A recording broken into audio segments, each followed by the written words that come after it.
I'm back uh, again today talking about marriage counseling and tips for communication, and even for other therapists who are maybe new to the field that want to get into do some marriage counseling or sharpen their skills as well.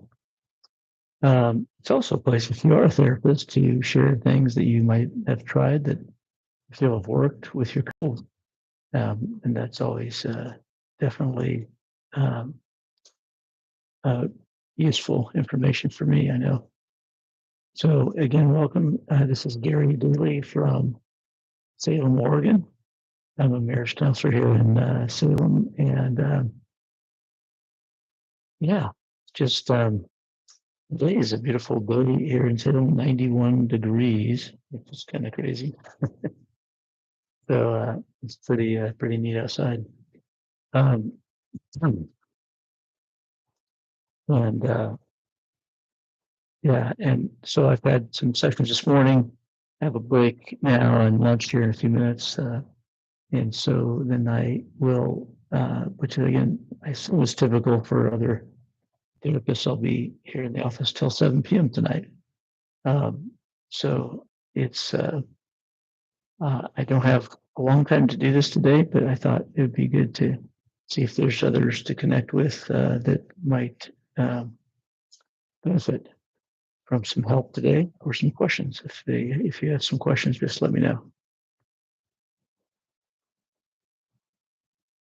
So just click subscribe, and you'll be able to live chat with me about anything related to marriage counseling or communication.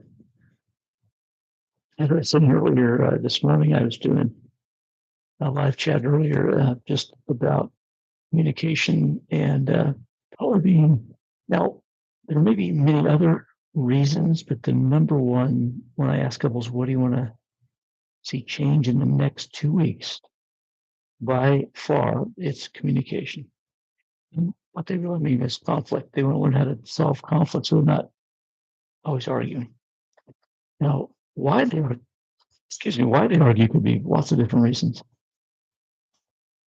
Most of my couples are not having sex regularly, and that tends to lead to a lot of bitterness and fighting.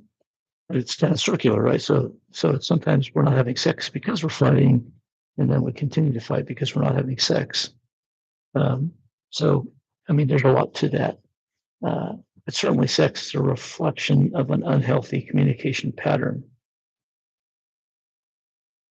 It's only about one or two couples out of 20 that are having a healthy or good sex life.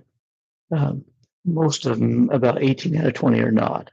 So they've got other problems: communication, fighting, uh, and then immature behavior, addictions, things like that.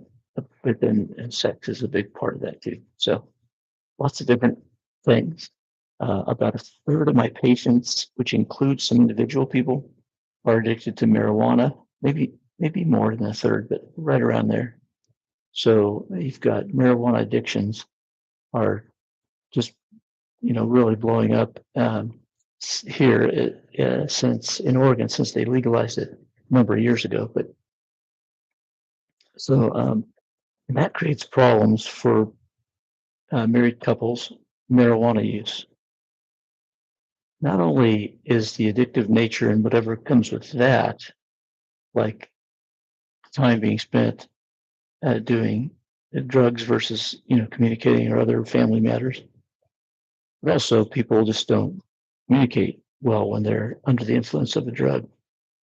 So, and the third thing, even more important, is that marijuana use can cause direct um, problems with our hormone levels, and it is very difficult to think correctly, even not under the influence, but let's say on the day where you haven't used yet, but if you're using a lot, your thyroid, your testosterone is impacted because of the use. And so you're just not yourself. Plus whatever other problems addictions cause, and marijuana specifically, memory and motivation. So lots of things with addictions, and of course, alcoholism is a big part of what the people I see overall. A lot of people are, uh, addicted to alcohol. I'd say in my practice right now, at least, more people are addicted to marijuana, but that changes from time to time. Um, but always, I think all of us therapists have uh, usually a pretty healthy caseload of alcoholics as well. Um, and when you have those addictions with